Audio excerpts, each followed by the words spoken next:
এটা নিছক কোনো মার্ডার হইতে পারে না সুমিত। নো ডাউট খুনির মস্তিষ্কে ভয়ঙ্কর কোনো খেলা চলছে, বুঝলে? Find is deep. Okay sir.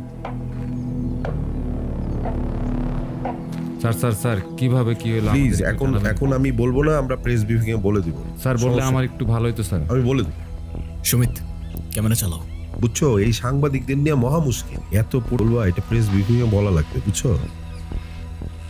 এত নৃশংসভাবে কে খুন করেছে? কোনো প্রমাণ পেয়েছেন নাকি? ক্যামেরাটা বন্ধ। সেটা আপনাকে বলবো কেন? জাফর ভাই, এত বছর ধরে এক ফিল্ডে কাজ করছি, তাও আপনার এই তেরা উত্তর দেওয়ার স্বভাবটা গেল না। ভবিষ্যতে ঝগড়া হয়েছে নাকি? আমরা ক্রাইম সিনের মধ্যে আছি, স্যার বলে সম্বোধন করুন। Yes sir.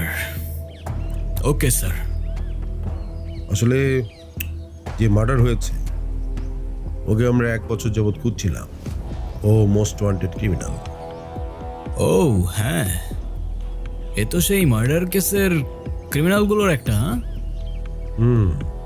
ওকে 1 বছর যাবৎ খুঁজছিলাম। তো একে খুঁজছিলেন? যাক, তোমার টেনশন কিসের? হ্যাঁ, জ্যান্ত হোক বা মৃত, ক্রিমিনালকে তো পেয়েই গেলে না?